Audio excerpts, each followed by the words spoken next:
Hello les amis de la chaîne Animanimus Tarot, bienvenue aujourd'hui pour cette guidance spéciale sentimentale du mois de septembre 2021. J'espère que vous passez tous un excellent été puisque je tourne cette vidéo en août.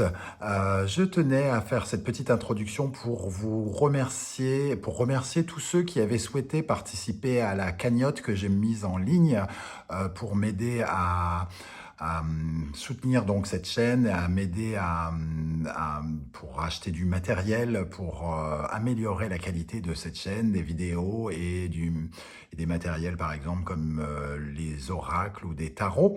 Je vous en remercie, la cagnotte est toujours à votre disposition en barre d'infos pour ceux qui souhaiteraient également y participer.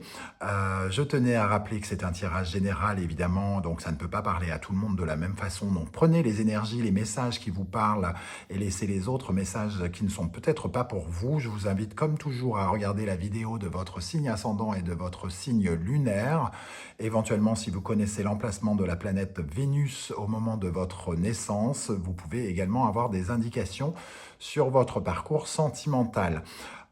Évidemment, vous aurez des compléments d'information. Ça ne remplace pas un tirage personnalisé, mais c'est déjà mieux que rien, comme dirait l'autre. Donc voilà, n'hésitez pas à regarder ces vidéos parce qu'il est probable que vous vibriez davantage avec votre signe ascendant ou votre signe lunaire, par exemple, pour le domaine sentimental, ce qui arrive parfois. Voilà, vous pouvez, comme d'habitude, liker et vous abonner à cette vidéo ou la partager.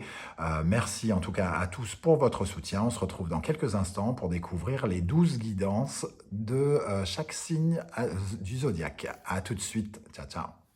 Hello, hello les amis Capricorne, ascendant Capricorne, signe lunaire en Capricorne, ou si vous avez la planète Vénus dans le signe du Capricorne au moment de votre naissance, cette guidance sentimentale est pour vous.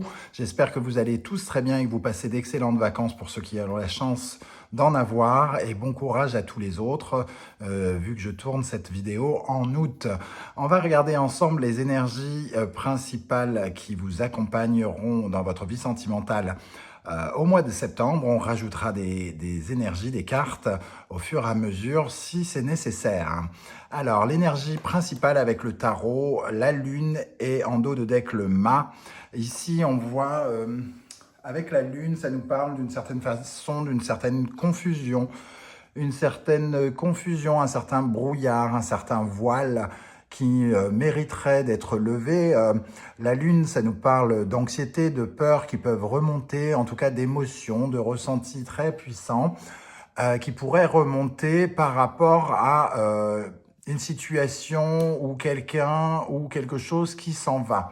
Donc on peut avoir de la peine, d'une certaine manière, de voir quelqu'un s'en aller ici. Alors, ça peut être évidemment d'ordre sentimental, mais ça peut être aussi d'ordre amical et avoir une incidence dans votre vie sentimentale, hein, déjà.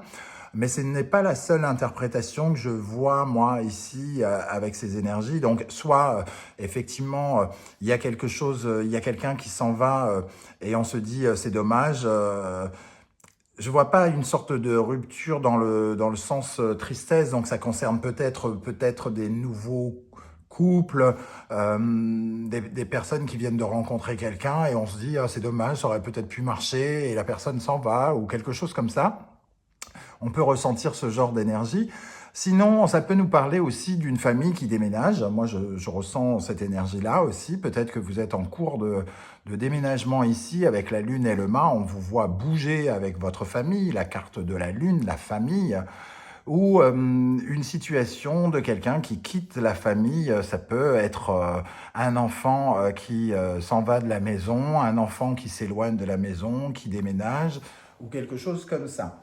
Voilà pour les énergies, la lune et le mât. En tout cas, ici, on a une troisième possibilité qui peut concerner certains d'entre vous. C'est une période de stress ici, d'angoisse avec la lune, d'attente même peut-être, qui a fait remonter beaucoup d'inquiétudes chez vous, beaucoup d'incertitudes. C'était un peu le brouillard. Et ici, on essaye de se libérer avec le mât. On se libère de cette situation confuse, de ces j'ai envie de dire embrouille dans le sens embrouillé du terme, dans ces choses qui n'étaient pas claires, et on s'éloigne d'une situation qui n'était pas claire. Donc on s'éloigne, ça veut dire soit on s'en sépare et on met carrément des distances, ou alors on quitte cette façon d'être pour s'en libérer et pour repartir sur quelque chose de plus stable, de quelque chose de plus nouveau, de quelque chose de plus épanouissant. On va regarder avec le reste du tirage comment ça peut nous parler pour voir quelle est la théorie qui fonctionne peut-être le mieux, voire peut-être toutes les théories. Hein. Quel est votre état d'esprit au mois de septembre dans votre vie sentimentale? Nous avons la carte de la mer MER. Même si on peut tout de suite faire un rapprochement entre la mer et la lune, puisque les deux sont ultra connectés. La lune, c'est l'eau, c'est le territoire du signe du cancer, notamment, un signe d'eau. Hein. Donc ici, avec la mer, on a aussi cette eau. Donc on peut avoir des remous, une sensation d'émotion vive, un ressenti voilà, qui est lié à notre ressenti, à nos émotions. La mer, c'est le territoire de nos inquiétudes, de tout ce qui remonte à la surface, j'ai envie de dire, et qui n'est pas forcément facile à contrôler, un peu comme un tsunami qui nous emporterait de l'intérieur. Donc ici, en tout cas, il y a une dimension très intérieure, très fluide, émotive. Il y a aussi beaucoup d'intuition. C'est une énergie où on amplifie peut-être les choses, où on les déforme parfois. Avec la mer, on a tendance peut-être à exagérer la situation, à la déformer, à être dans une certaine forme d'illusion. C'est-à-dire, on n'est pas totalement dans la vérité, on n'a pas une analyse très... c'est un peu comme la lune, c'est-à-dire on croit voir une bestiole ici, mais est-ce qu'on est vraiment sûr de voir une écrevisse? C'est pas tout à fait certain. Ici, ici, on a les poissons. Les poissons dans cette mer, bon, moi je les sens pas connectés du tout avec quelque chose de matériel, en tout cas peut-être des doutes matériels et donc des doutes liés à la maison pour certains d'entre vous, mais en tout cas beaucoup d'émotions et on est vraiment dans votre territoire intérieur d'une façon générale, donc dans vos ressentis, dans vos émotions.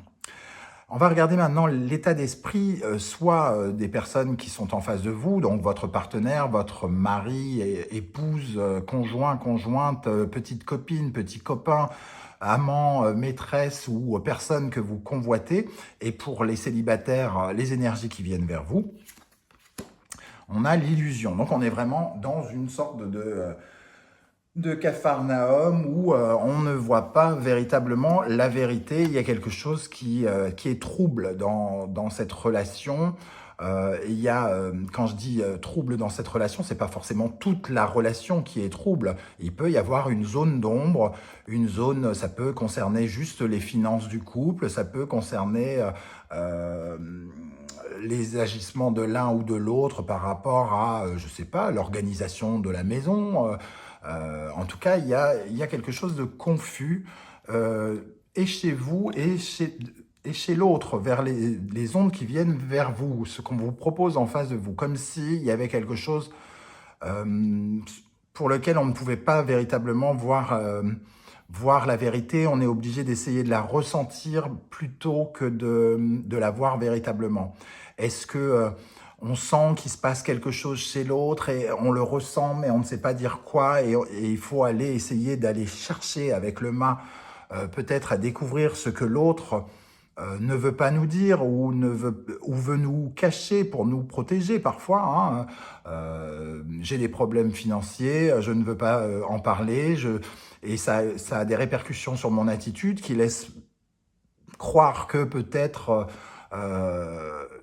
je ne suis pas intéressé ou je ne suis pas de bonne disposition pour aimer, entre guillemets, alors que ça n'a rien à voir. C'est juste qu'on essaye peut-être de cacher certaines choses pour ne pas faire réveiller des émotions trop puissantes. Mais on sent qu'il y a de l'émotion.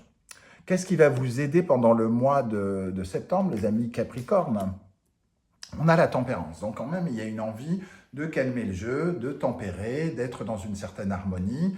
Donc c'est pour ça que je peux affirmer plus ou moins ce que je disais tout à l'heure. Si jamais il y a quelqu'un qui s'en va, j'ai quand même le sentiment qu'on est plutôt calme et malgré tout un peu serein par rapport à cette décision. C'était peut-être quelqu'un où on sentait que de toute façon il y avait quelque chose qui nous reliait à des émotions particulières et on se dit bah c'est dommage, mais on n'est pas dans larmoiement peut-être avec cette carte-là, ou alors on est dans une sorte de compromis avec l'autre pour essayer en tout cas de ne pas partir en sucette, en guerre avec l'autre. La tempérance, c'est quand même on modère ses propos, on fait attention, on reste calme, on reste dans l'harmonie, dans la bienveillance et le respect, on discute avec fluidité, sans s'emporter, dans une certaine forme de paix.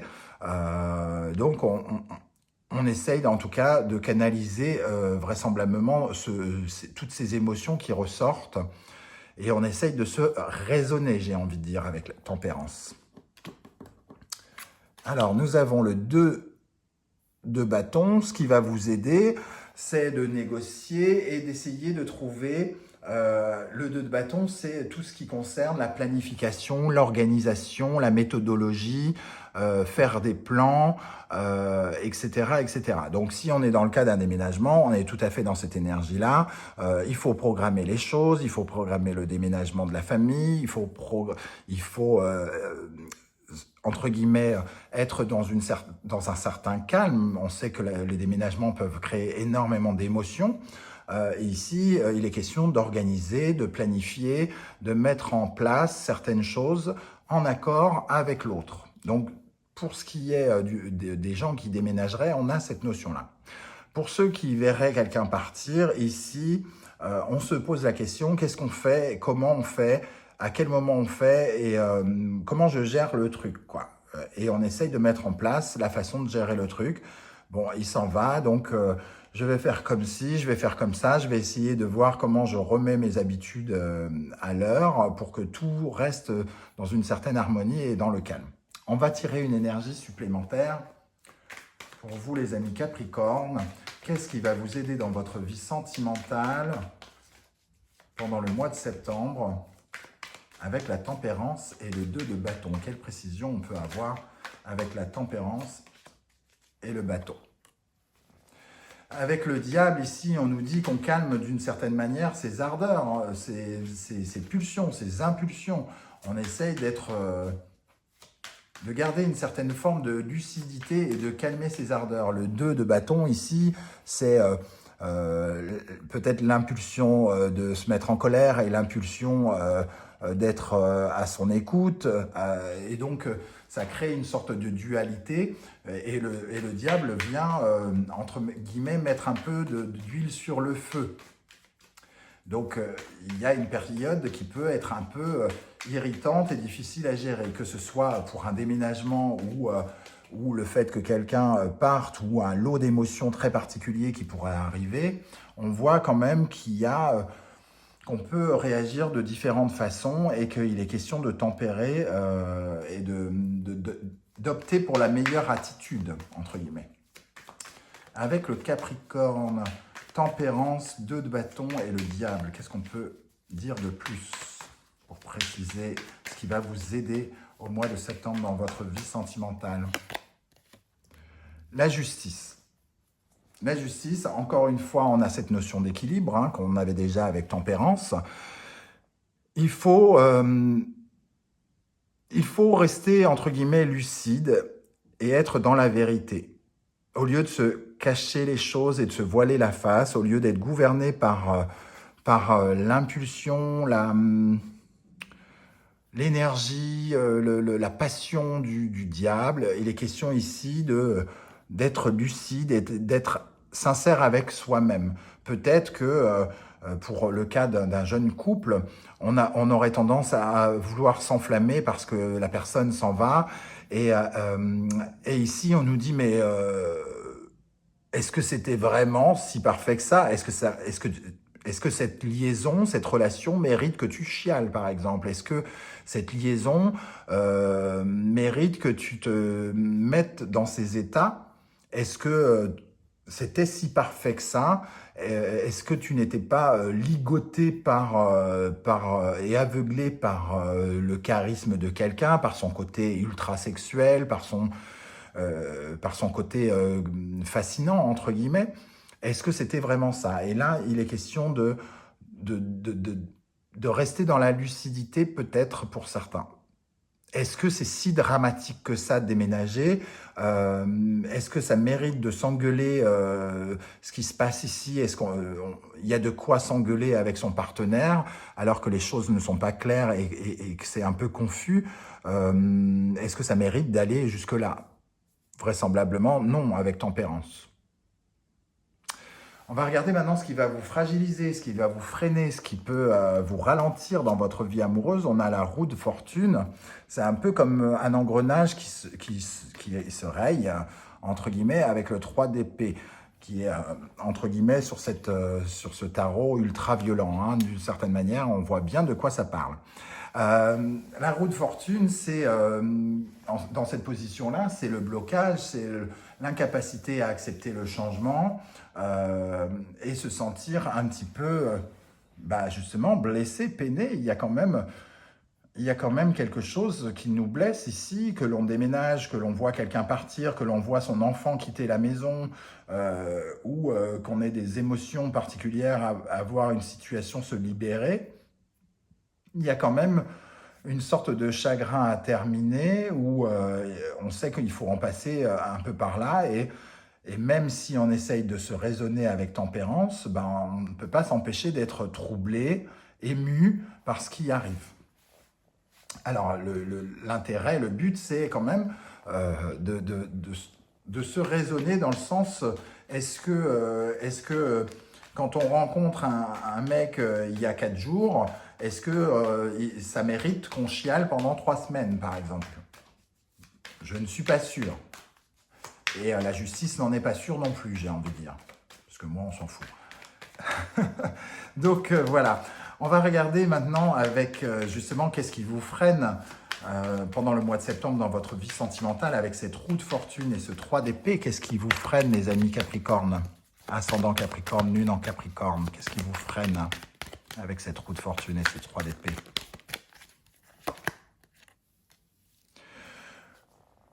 Le 4 de bâton, quand il est entre guillemets négatif, il nous parle quand même.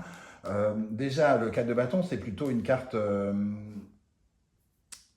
plutôt festive. Hein. On a quelque chose à fêter, il y a quelque chose de solide que l'on fête. Et ici, dans sa position négative, c'est une certaine forme d'insatisfaction. On n'est pas dans une blessure de guerre. Hein. Le 3, là, il est un peu exagéré, amplifié, comme on disait avec la mer, la carte de la mer ici, qui amplifie, qui déforme les choses. Le 4 de bâton, ici, c'est juste un retard léger, des doutes légers, c'est d'une certaine forme d'insatisfaction, mais c'est pas non plus la tristesse sans fin. Peut-être que, d'une certaine manière, sans vous en rendre compte, vous laissez aller aux larmes abondantes, là où ça mériterait une gouttelette, quoi, entre guillemets. C'est un peu ce que vient nous dire cette carte, en tout cas. Alors, je ne sais pas du tout ce que vous êtes en train de vivre. Hein. Peut-être que vous manquez un petit peu de positivité.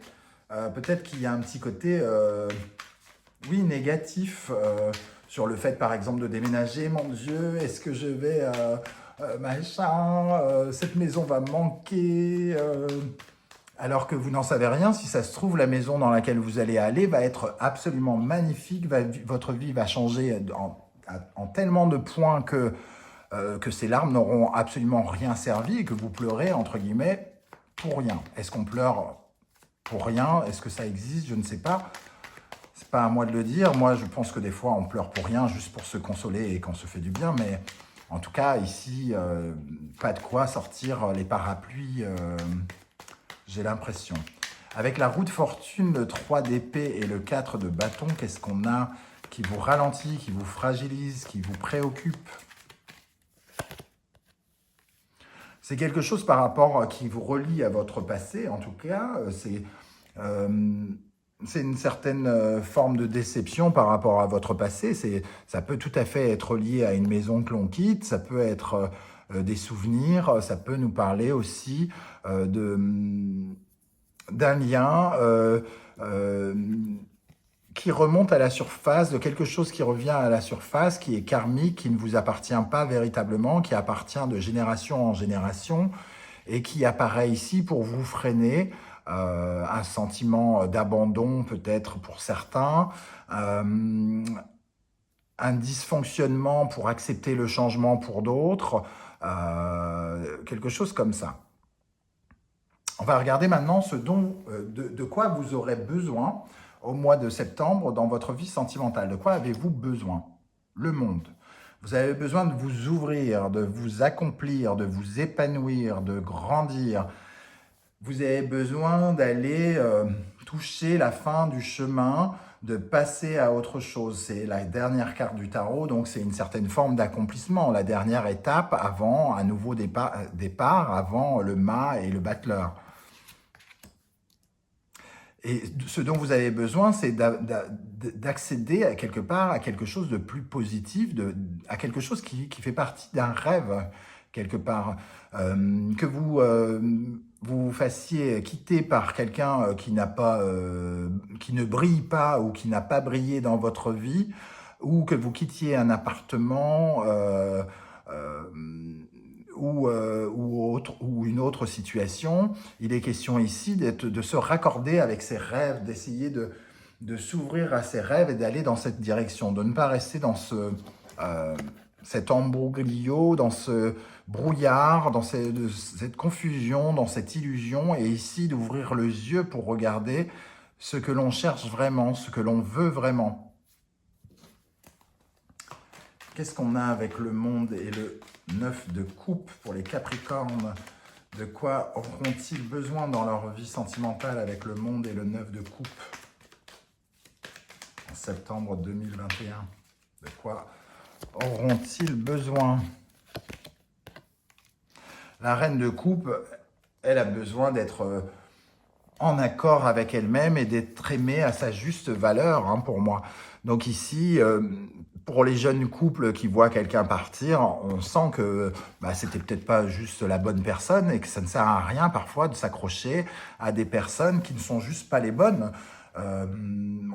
Parfois, on peut se retrouver dans des situations où on pleure toutes les larmes de son corps pour quelqu'un qu'on trouvait fabuleux, juste parce qu'on est dans une sorte d'illusion et qu'on se raconte un peu des bobards à soi-même et qu'on sait pertinemment au fond de soi que cette personne ne nous convient pas, ne nous aurait jamais convenu et que de toute façon ce n'était pas ce qu'on cherchait.